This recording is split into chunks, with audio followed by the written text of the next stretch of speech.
I am so proud of myself. I actually remembered to do that. Okay. Oh. We're recording. All right. I wanted to start tonight on page 67. And we're just going to back up and read a couple of bits from a couple of previous paragraphs just to kind of lock in what we're talking about after a week off, and then move ahead. So before we dive in there, is there anything that anybody wanted to bring up to that didn't get quite finished in your mind last week? Something you've been thinking about all week? Anything at all?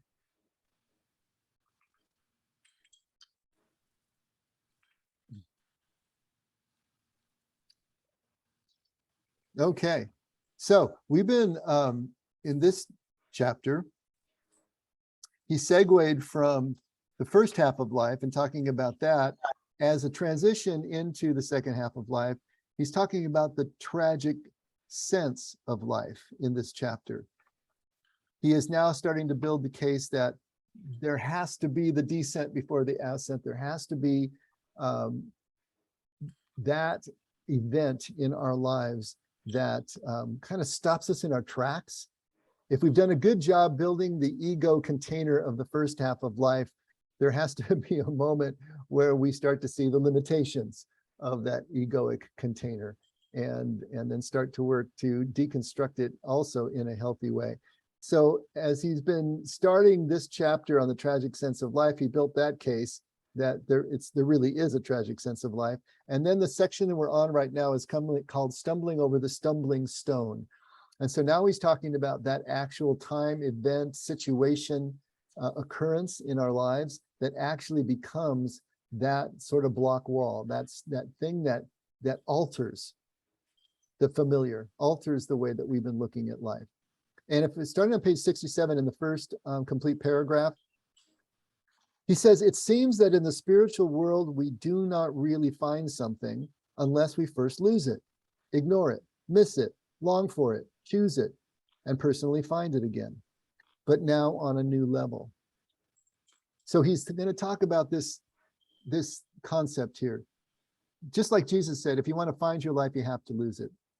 And so if we really want to have something, really possess it, really have it deep enough in our spirit, in our muscle memory, that it's going to be there for us when we need it, then it's going to come from the descent. It's going to come from losing it, letting it go, having things kind of stripped away, and then it's going to come back, but in an altered form. So we're going to personally find it again, but on a new level. Moving to the next paragraph. In the end, we do not so much reclaim what we have lost as discover a significantly new self in and through the process. Let me read that again. In the end, we do not so much reclaim what we have lost as discover a significantly new self in and through the process. Until we are led to the limits of our present game plan and find it to be insufficient, we will not search out or find the real source, the deep well, or the constantly flowing stream. One of the analogies that I like to use in this, when you think about it, if you're watching football, hey, look at me, I'm using a football analogy. How often does that happen? If you're watching a football game, or if you've ever played football, you know that you have a play, right? And it's written in the playbook, and everybody knows exactly what to do. You know, tight end goes here, the quarterback does this, the center snaps, everybody knows what they're going to do. The real play in football begins where the playbook ends. That's where the real magic happens. That's where the real artistry happens on the field. Once the play has ended, and then whoever's got the ball has to do something with it that's not written down. Now it's all improvisation. Now it's all just happening and unfolding in real time. That's a completely different experience between the two. Following the play through the playbook and everybody doing what they're supposed to be doing. And then when the play is over, what do you do with the ball? Where do you go from there? And I think this is what he's talking about. Until we're led to the limits of our present game plan and find it to be insufficient, we will not search out or find the real source, the deep well, the constantly flowing stream. And so this stumbling block that he's talking about, you know, This idea that we can't find something until we lose it. We have to get to the end of everything that we think we know and get to the end of everything that has served us well in the first half of life. And then realize it's not going to answer those deeper questions of life. It's not going to get us where we really need to go.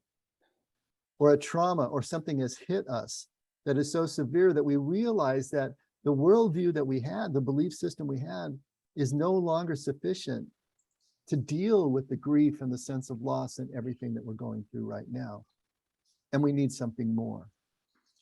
So what he's talking about, we don't so much reclaim what we have lost in this process, but we find a new way of looking at life. We find a deeper sense of self in the process of pushing through these stumbling blocks and over these stumbling blocks and through these difficulties in life. He says Alcoholics Anonymous calls it the higher power. Jesus calls this ultimate source the living water at the bottom of the well, to the woman who keeps filling and refilling her own little bucket. So he's talking about the story of Jesus speaking with a Samaritan woman who comes out of town to the well and is getting water to take back laboriously to the village. And he starts talking about living water that never needs to be replenished. And she, of course, misunderstands and takes him literally. Well, where is this water? So I don't have to keep coming out here to this well every day. And obviously he's talking metaphorically to her. But there is this living water. This is this deeper source, but we're never going to get to it until we get past that literalistic and more logistical understanding of life that we've been carrying around so far. He says there must be, and if we're honest, there always will be at least one situation in our lives that we cannot fix, control, explain, change, or even understand. And we spent some time on this last week, just talking about what those moments in our lives were and trying to think about what moments we had in our lives that fit this bill, that we couldn't fix it, control it, explain it, change it, or even understand it. And he says for Jesus and his followers, the crucifixion was this dramatic symbol of that necessary and absurd stumbling stone. So everything that they thought they knew about Jesus, everything they thought they knew about their relationship with him and where this was all leading was gone that Friday afternoon. And they had to deal with it in a different way. And so that kind of complete change, that tearing down of our game plan is a stumbling stone that he's talking about. And he says that this happens in every life. Next paragraph, we, like the ox and St. Paul, largely still kick against the goad instead of listening to and learning from the goads of everyday life. Christians who read such passages were still not able to see that the goads were somehow necessary or even good. Suffering does not solve any problem mechanically as much as it reveals the constant problem that we are to ourselves and opens up new spaces within us for learning and loving. And so the goads here, the things that prod the cattle and prod us to go in different directions, new directions, directions we think we don't even want to go, are these stumbling blocks of life, are these difficulties, traumas, events in life that we see as evil and bad, and often as Christians are praying for God to take away and trying everything we can do to avoid them when they're exactly what we need to be able to move us into a second half of life experience. So that's just by way of kind of the run up to where we're going to head into the new territory this evening. Any comments about that? We spent some time talking about it and questioning whether we really needed to have everything hit bottom and break down before we could go forward. And William was kind of leading that charge last week. But we kind of came to a sort of an uneasy consensus then. How are you feeling about it now, William? Any better? Okay. He's given us a thumbs up. All right. Okay. Yeah, Dave? Yes, go ahead. Yeah, if I can jump in. I think we were talking last week, kind of make an analogy that like in AA, you have to hit bottom.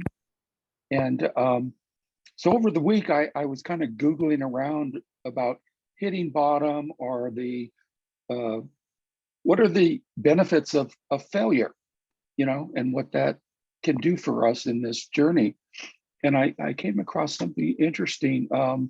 The author J.K. Rowling of the trilogy of the what do you call it? Harry Potter? Yeah, Harry Potter. Anyway, she in 2008 she gave a commencement speech to the graduating students at Harvard, and she just talks about what she was going to, the 2 points that she finally came up with, and one of them was the benefits of failure. And I thought, wow, this is kind of interesting. And she basically says that, simply put, because of failure, it meant that it was stripping away of the inessential for her. And I thought, wow, she must have read this book, But anyway, yeah, it's a great article if anybody Googles it. But yeah, I thought it was just interesting parallel Mhm. here to what we've been talking about. That's great. Stripping away of the inessential. Is that what you said? Yes. Stripping away the inessential. That's perfect. How are we going to know what's inessential? We go through the first half of life, we build up this platform, we build up everything that our life is about, from family to career to job, skill sets, money, whatever material accoutrements that we have. How do we know what's inessential until something comes along that is so world shattering to us that it challenges all of that? And we can really look at things in a different way.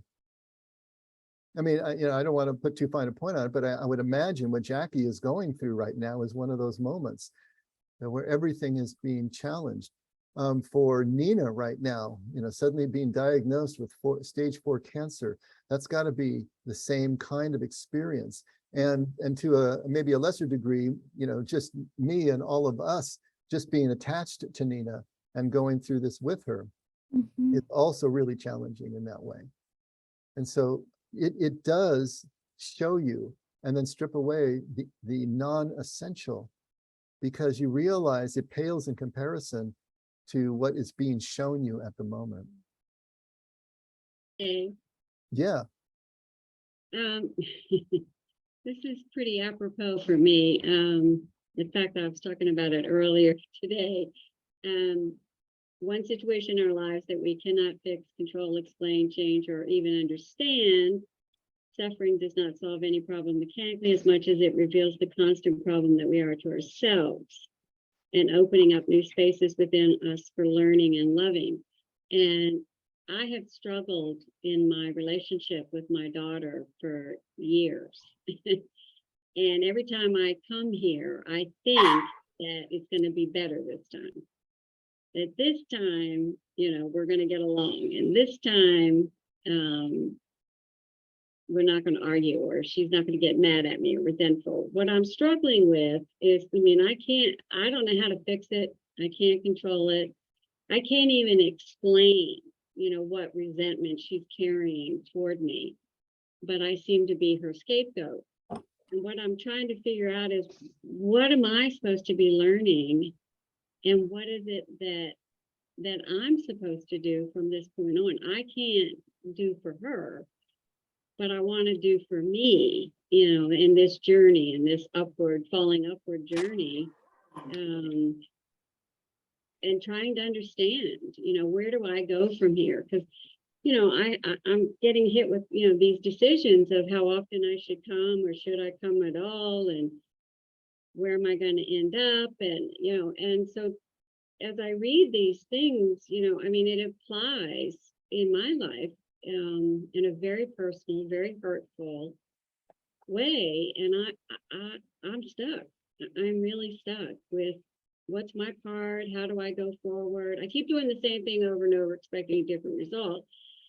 And, every time I come, I think this time we're going to do okay. This time we're going to get along. This time it's going to, be the dream that I want it to be.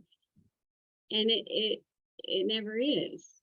So I don't know whether it's something I'm doing or I'm not growing up. I don't know whether I'm, stuck in my old stuff, or or how to fall upward. I'm really, I mean, this book is helping me, but I'm still stuck. So any feedback would be welcome from anybody. Jerry, I'm reminded of that gentleman speaker that I go see once in a while named Kyle Cease. And he says, people don't break our hearts as much as they break our expectations. Mhm. And the reason that always sticks with me is because my heart is often on autopilot, and the heart wants what the heart wants. But my expectations is usually something I set. So if people aren't breaking my heart, they're breaking my expectation. I'm in charge of setting my expectation. Mhm. For me, it's breaking my heart because, it's my daughter, and I want a loving, caring, close relationship with her. But she's very critical and judgmental, and I just, it's breaking my heart because I truly want a loving, caring relationship with her, and I don't know how to do it. And it could be me. I mean, it could, I'm willing to say that, I got to do something, but when it's said, I can't fix it, I can't control it, I can't explain it, I can't change it, and I don't even understand it. I don't. I keep trying and trying, and my heart's broken, and it's really been a tough visit, and majority of the time I'm hurt and in depression and struggling. So I don't know. Jerry, have you thought about not visiting as often? I mean, like my son Stratton, my sons are always used to me whenever they need something. Boom, I'm there. In a lot of cases, if I anticipated they needed my help, I was Right. there, already in advance, anticipating the problem. Well, now all of a sudden, when I'm kind of like thinking a little bit more about me now, it's like I feel like, hey, wait a second here. I've been there for everybody. And a lot of times I felt like you. I didn't feel like it was appreciated. I felt like, hey, I'm here for you. I'm trying to do something, but yet when I need something, I get flack. And so a couple things that occurred to me. One, was like what Scott was saying. If I'm doing something expecting a thank you or expecting, some kind of gratitude, well, then maybe I'm doing it for the wrong reason. I need to either be able to willing to do and be okay with it. And that's it. I mean, like I used to do that even like the boy's mom. I wanted to hear, gosh, gee, we weren't great married together, but you're such a great ex-husband. Oh, I'm so happy that you're in my life. I'll never hear that. And if I do, I'll probably croak dead. But, I've learned now that I give without expecting anything in return. I don't, and I struggle even like with even like Laura with this relationship. Sometimes I find myself fishing for the compliment. Do you like that I did this to you? Oh, did you like my dinner? Or whatever I might do. And I try, when I catch myself, or she tells me, are you fishing? Then I realize, oh shoot, okay, I'm doing this for the wrong reason. So I guess maybe what I would suggest is, I wonder what would happen if you cleared space and all of a sudden your daughter realized that you weren't there so much anymore. You don't stop loving your daughter. You don't stop wanting to be there, but for the sake of the relationship, maybe you hold that space open and say, you know what, instead of me going every month, I'm not going to go, for maybe 2 months, 3 months. And it's not that you're punishing her. You're just leaving that space for her to miss you, for her to realize, oh, wait, mom's not going to be here all the time. And, and I had to tell Stratton that. I said, hey, look, I've always been there for you guys, but now it's my turn. I'm taking care of myself. And I'm going to do what I don't care what anybody else thinks. I'm going to do what's happy for me. If it's making me happy, then that's what I'm going to do. And so, you know what, guys, I'm not going to be jumping through the hoops anymore. No, I might not be there all the time anymore. And, but when you call me, I will be there. I'll do what I can, but I'm no longer, you can't expect me to pick up on the first ring anymore. No, if I have a plan, I'm not going to break it anymore. I'm going to do what my plan is.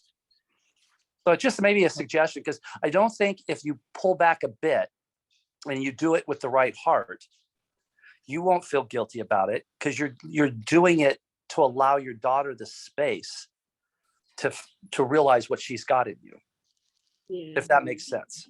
No, it does Okay. make sense, right? So here's the thing, that, for a very specific situation like you're describing, Jerry, we don't want to so much get into the particulars as we want to pull back out and say, what are the principles here?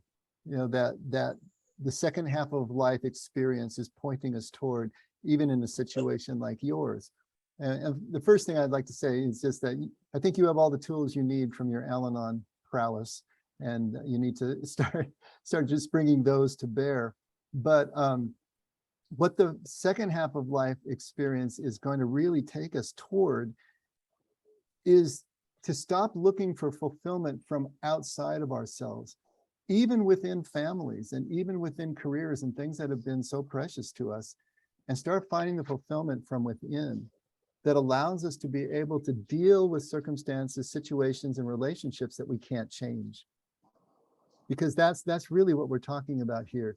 The first to second half of life is a shift of emphasis and focus from finding fulfillment from without, and then realizing that it really comes from within, and that you can be a whole and complete person who feels that life is fulfilled, even as you're still working to change certain things that you would like to change. But it becomes a balance between the now and the not yet that we've talked about before. That even as you continue to work in any way that you can, but you're not going to change anything that you're in your daughter before she's willing to change it for herself, but you'll be able to live your life and live your own emotional biorhythm, regardless of what she does, and find a way to balance all that out better than you have before. Even as you continue to yearn for something different with her, it won't take over as much as it is now, I think. And that's probably the best way that I can put it, trying to back out again and say, okay, what is this second half of life experience, and how does it help us deal with these difficulties that we face, these situations that we can't fix or control, explain. And you've been living this for years now. Yeah. And it's almost like you two have battle lines set and trenches dug like the Western Front in World War I, and it's just been static for so long. And it's like, okay, well, you can get up and go across no man's land and get shot at if you want to, but you can't control her reaction to all of that.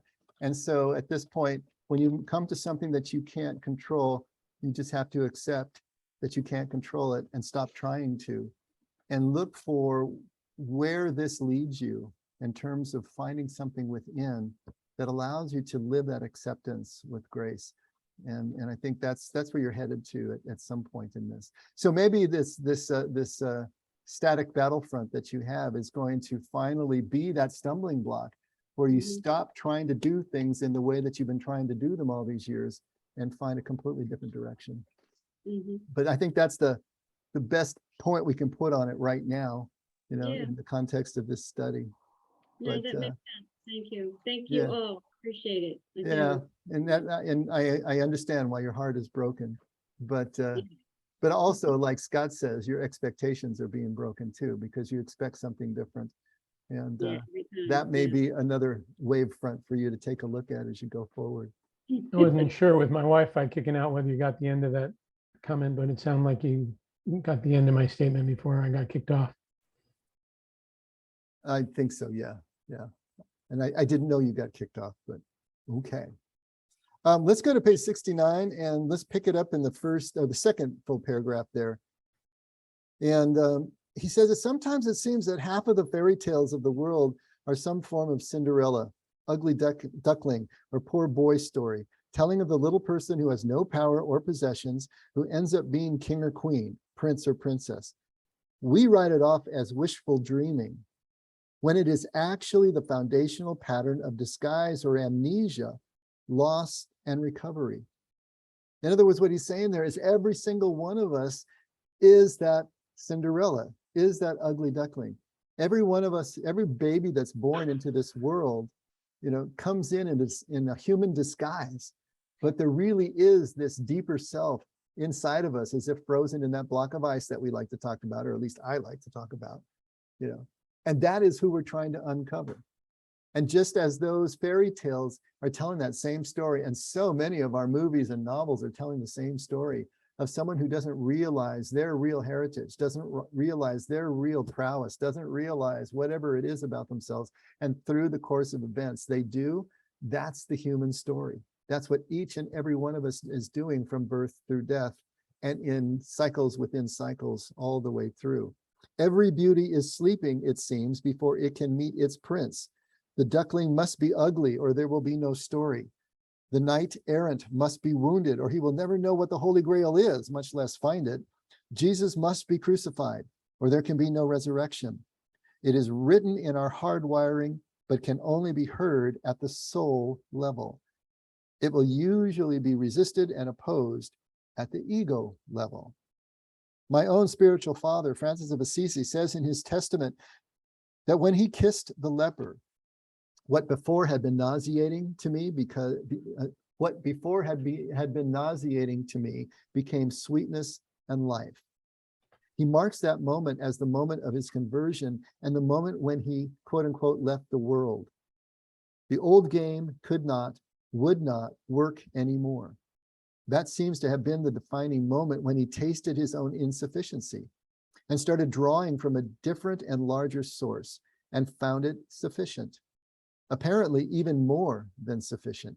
It made him into the classic Christian saint. The leper was his goad, and he learned not to kick against it, but to actually kiss it. That is the pattern. Just as you will sometimes hear from recovering addicts who end up thanking God for their former drinking, gambling, or violence. They invariably say that it was a huge price to pay, but nothing less would have broken down their false self and opened them to love. I wanted to share my screen with you and dive in just a little deeper to this Francis story, because I think there's something real there that's really important. And can you see my screen now? Yes.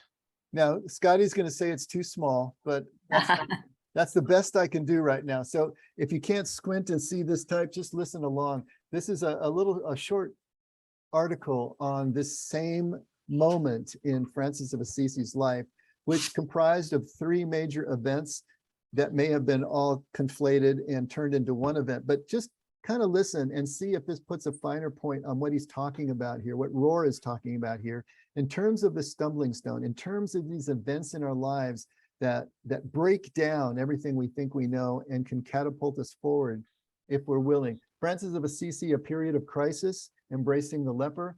There are 3 events that seem to highlight the period of crisis in Francis' life during the period from late 1205 until the summer of 1206. 1, Francis' experiences at the abandoned San Damiano Chapel, especially his prayers before the cross. 2nd, Francis leaving the world, quote unquote, as he turns away from his family toward the church and an unknown path with God. And 3rd, Francis and the leper, or lepers. There is no consensus on the order of the events. And there is some question about later embellishments of the event, and even questions about whether some accounts indicating a single event is actually a compilation of a series of experiences. But then the 13th century writers were not trying to capture history. They were trying to tell their understanding of the meaning of the life of St. Francis of Assisi. What we do know is that within days of his dying, Francis left a testament that begins as follows. I began doing penance in this way. For when I was in sin, it seemed too bitter to me to see lepers. Now let's remember our definition of sin, which is separation. When he was in separation, when he was seeing the world dualistically, when he was living on one camp or another between wealth and poverty, and living on the wealth side with his father and his father's family and all of those riches, then it seemed too bitter for him to see lepers, to see the other side of that equation. And the Lord himself led me among them, and I showed mercy to them. And when I left them, what had seemed bitter to me was turned into sweetness of soul and body. And afterwards, I delay a little and left the world. The narrative about the leper that people are most familiar with comes from a second work by Thomas of Solano, the first biographer of St. Francis. Thomas wrote a second book referred to as Second Solano, but more properly known as The Remembrance of the Desire of a Soul. This was written some 20 years after the first book, after his first book based partly on others' works written since his own first work, and on a collection of remembrances from friars collected as the first generation of friars began to pass away. He writes, and this is his version of the leper story: among all the awful miseries of this world, Francis had a natural horror of lepers. And one day, as he was riding his horse near Assisi, he met a leper on the road. He felt terrified and revolted, but not wanting to transgress God's command and break the sacrament of his word, he dismounted from his horse and ran to kiss him. As the leper stretched out his hand, expecting something, he received both money and a kiss. Francis immediately mounted his horse, and though the field was wide open, without any obstructions, when he looked around, he could not see the leper anywhere. It is not difficult to see why modern scholars wonder about this account. Does it capture the core of a real event in Francis' life, only to add the miraculous disappearance of the leper at the end as a way of saying that the meaning of the story is about Francis' encounter with God in his encounter with the leper? Or is this simple account an illustrative one that simply condenses other experience with the lepers of his day? If you will remember, while Francis was still without direction and desperately searching for answers, he made a pilgrimage to Rome, returned and conferred with Bishop Guido of Assisi, and then began to wander the land outside Assisi. During that period of wandering, Thomas of Celano records that Francis began to minister and live at the Leprosarium, a hostel for lepers, perhaps near Assisi or Rivo Torto. After turning away from his family, he again ministers at Leprosarium. He lodged there and earned his keep caring for them. I think the Dominican historian, Father Augustine Thompson, has rightly discerned the impact of this on Francis's life. And he writes, it was a dramatic personal orientation that brought forth spiritual fruit. As Francis showed mercy to these outcasts, he came to experience God's own gift of mercy to himself.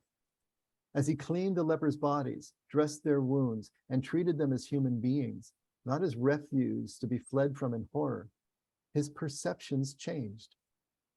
What before was truly ugly and repulsive now caused him delight and joy, not only spiritually, but viscerally and physically.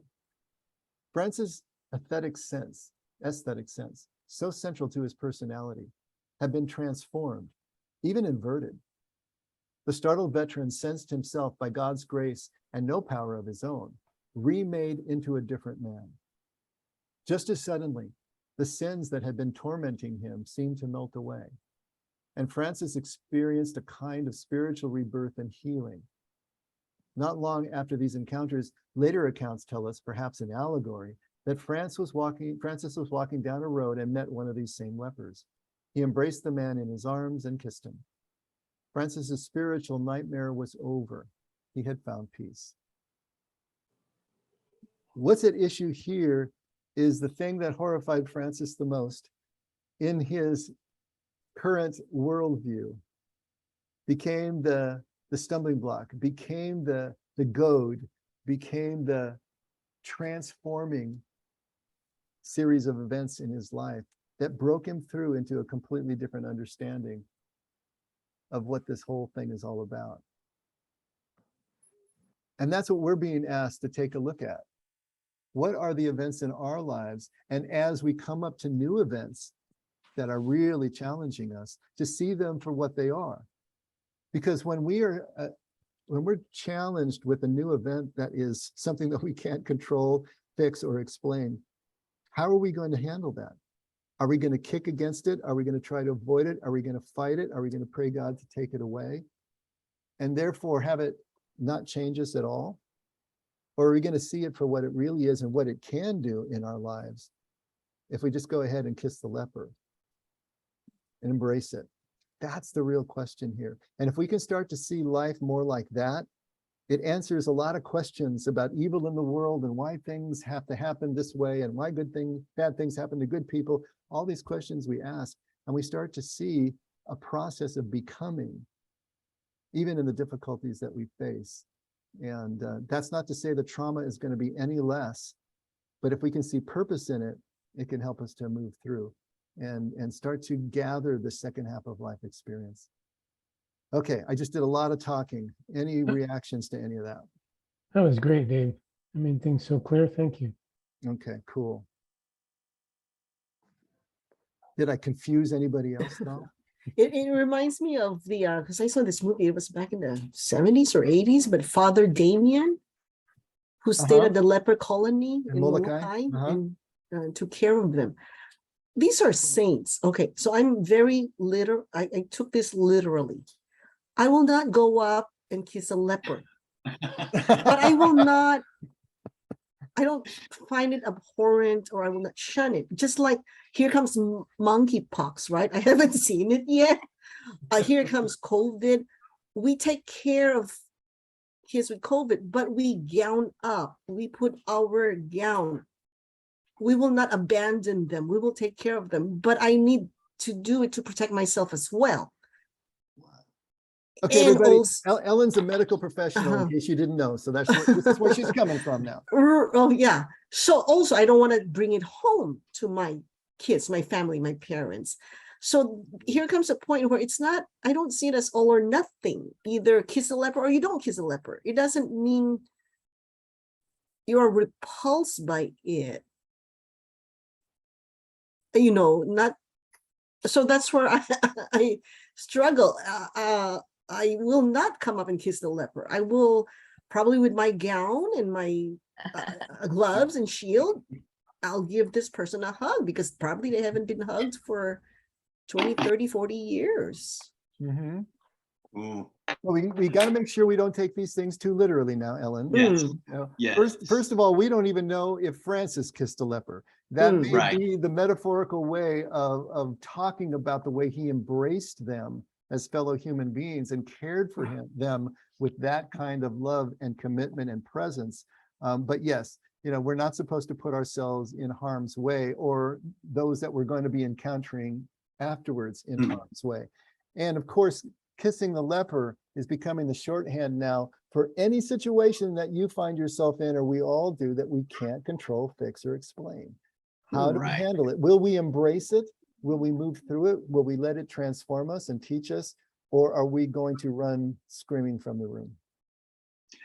I like that. I was thinking about, like going back to Jerry's story, right? The leper is this humiliation that happens on some level in the interaction. And I think it was Russ Hudson or one of the Enneagram guys that says we can only learn humiliation. We can only learn humility through humiliation. Like we have to have that. And I think it's in line with what Rohr is saying here. Like we have to have something that takes us down a peg for us to identify whatever that egoic thing that's continuing to be problematic for us, and kind of tying into what both Scott and Frank said earlier. Like when circumstances humble us and we allow ourselves to be humbled, then we can put aside what we think, what we expect, what we want, and put that aside and just leave room to receive what is there. I don't know if that makes any sense. I think it does. So yeah, it does make. I disagree with it. It's a requirement for humiliation. I had the same reaction too. Yeah, But so certainly reflecting upon moments that I was I was rationalizing and justifying. I may not acknowledge humiliation at the time. Afterwards, I did recognize my regret and remorse and shame from it. But one of the things early on in sobriety, the first man I was sponsoring, I had expectations that I was going to fix him. And obviously that was mistaken. You know, that kind of thing. And through my challenges to be, I don't know, the saint riding in on the white horse and stuff, I became well aware that of my limitations. You know, not to totally dismiss any type of assets or ability I had that was possible to share with this man. But yeah, there was a time I was talking with my sponsor and, you know, expressing frustrations, and he came back and said, "Randy, can you ever have too much patience?" I'm like, "No, Alan, I don't think I can ever have too much patience." He goes, "Okay, good. Well, then probably God's giving you an opportunity to get more patience, have more patience with you." And yeah, I don't think I need to elaborate much more. That was a very humbling experience, but it wasn't necessarily direct tied with humiliation. I was just reminded of my limitations, which I guess humiliations can be as well too. So there's, again, there's my friend that I'll be visiting next month, Neil. He's got almost 40 years of sobriety. When we went through the steps, his definition of humility is an honest assessment of your assets and your liabilities. And I like that a lot. May not be the perfect description, but for me, again, is I'm constantly reminded of, you know, my humanness and such, and my reliance and dependence upon God. Then yeah, there's a humility that's slowly, drip by drip, been happening. As you said, when we allow it, though, because I still have a pretty good ability to rationalize and justify, and right, I can make excuses really good. Just watch me. But when I can be really rigorously and honest about stuff, then again, the presence of God becomes easier to see. So as I said a few weeks back and stuff, it's not so much that this has gotten any easier. It's just I don't resist and fight it as much as I have in the past. Right. And again, kind of these moments are these times when it's like, yeah, I don't need to fight and argue it and stuff. This was a gift. This was an opportunity for me to see things in a little different way. I like that. I mean, it's like moments of disappointment, and we're gonna have those, you know, can humble us, you know, can take us down a peg just enough for us to take a moment and acknowledge that what I am thinking, what I want, the way I understand things, and so on and so forth, like the only way I'm going to move past what I'm stuck in is to kind of put all of that crap aside a little bit. Yeah. And clear some space for something else. And I think the way you said that was beautiful, like putting it in God's hands, surrendering to that a little bit more, you know, and have that disappointment be a death of the ego, just a little death of the ego, where you can, yeah. No, also for me, the humiliation, I mean, obviously they come from the same root word, humility, humiliation, but I associate humiliation with being shamed or feeling the shame. Whereas with humility, it's that admission to say, no, I am not a know-it-all. No, I am not higher than somebody else, but that realization is not shameful. It is, yes, it is the humble, it humbles me. And if we go through some experiences and I said I was wrong, but I wasn't, it wasn't shame that one feels, which is different from humiliation. There's that shame and judgment, you know. When it comes to Francis, I'm sorry, Scott, go ahead. When it comes to Francis and the leper and the kissing of the leper, I don't want us to miss the fact that we can talk about humility and whether it's right or wrong or this or that, but the one thing that easily is invisible unless you really ask God to guide you into it is Francis did something. He put aside all his own personal desires and things that would make him not be humble and seek fame or whatever the case may be, to choose love. That's what the kissing of the leper is about, choosing love over the things we depend on and lean on our own understanding of. No matter what happens, we're presented with our circumstances and situations. We do what we think is right, and we do the best things we can to try and create good situations. But if we don't, like Corinthians says, if I speak in the tongues of men and of angels, but have not love, I'm a clanging gong or a resounding cymbal. And then goes through several more examples where it finally ends up with the greatest of these is love. So we got to keep in mind what motivates people at the deep level. And it seems to me Francis was motivated deeply by his love for other people. And let's remember the best definition of love, not as a feeling, not as an action, but as identification with the beloved. Right. And so what he was really feeling was complete identification with what previously had repulsed him, that he saw as subhuman, not at his level, someone that he could just ride beyond and past and not give a second glance or actually run in horror. To now to see the identification, the connection, the fellow humanity, which then opened up the floodgates of the behavior and eventually the feelings. And so I think, you know, Scott's absolutely right. To move past the egoic container of the first half of life into the identity, which is the humility. And Ellen said, you know, humiliation and humility come from the same root word, which is humus, which means dirt. It means earth. It means being at ground level. You know, and I think, as Randy said, you know, it's an accurate assessment of your relationship with everything and everyone else, including God. And maybe another clarifying bit will be that Rohr has a good definition of hubris in the book, where he said hubris is the refusal to be humbled by that which is humbling. You know, it's like, yeah, that's a pretty good definition. Yeah.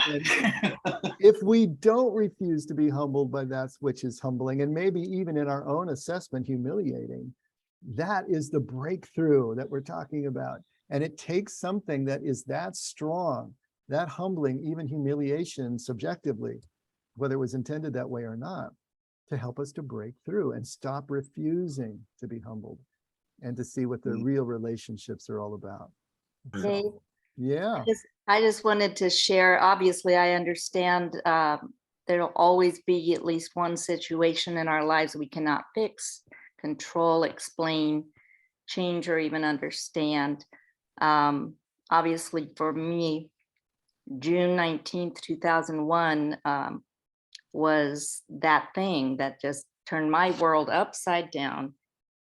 And I couldn't fix it. And my son, if you don't know, guys, fell through a skylight and was terribly injured and brain injured, falling 3 stories. And it changed my life, but it certainly changed my worldview also. And during that wound, the crisis of it all, and it was a long and ongoing crisis, and he still lives with us with a brain injury. It is something that profoundly changed who I am and caused me to see this beautiful son at 24 years old who gave me so much pride. And I had this picture of what he was going to be in his life, just serving the Lord and expecting the Lord to use him in a big way, being unable to walk since that day and having behavior issues and things like that. But I would never have understood how absolutely precious our just being is. It's not his accomplishments. It's not what he was, you know, in my mind, gonna do, but he is so profoundly valuable and loved by God. And that's changed me in such a way that there's nothing I enjoy more than being with brain injured people and loving on them and seeing their worth, their value, even if they're stuck in a wheelchair, even if they can't get words out. It's just something I'm grateful that God has been able to open me up, because I didn't see that. And I hate that Ryan's in this situation, but at the same time, he is well, he is very content. Mm. And so it's just this profound paradox of wouldn't have chosen to go through it, but it is that thing that will change you and cause you to love the real essence of a person. I'm sorry, I get a little weepy. I'm like my mom that way, Dave. I love that part I of you. Are love you kidding? I got a little weepy there. Lindy, that is so perfect. And I'm wondering, as you are describing this, if Jerry, you're hearing something here between the relationship with you and your daughter, how Lindy can't have the relationship she imagined with her son for 22 years now, whatever it's been. Yeah, And you 21. may not be able to have the relationship you imagine with your daughter, but how will that change you? What will you learn from this situation? And how will that grow you? I think, because that's the only thing we've got to work with. Lindy can't change Ryan any more than you can change your daughter. And so how do we grow through this? What is this situation teaching us? That's a second half of life question. Thank you, Lindy. That was very, very helpful. It truly was. It humbled me and it brought me gratitude. Thank you for that. And yes, that's the part I have to look at is, I guess, the goad, as you call it. That goad is my daughter, and it will challenge me and is challenging me to go from within. And I really like what you said earlier, Dave, that I've got to work from within, not from without. And Lindy, you really helped me. Thank you for that. And you too, Will. That was helpful too, what you had said. So thank you all I've been listening intently, so thank you.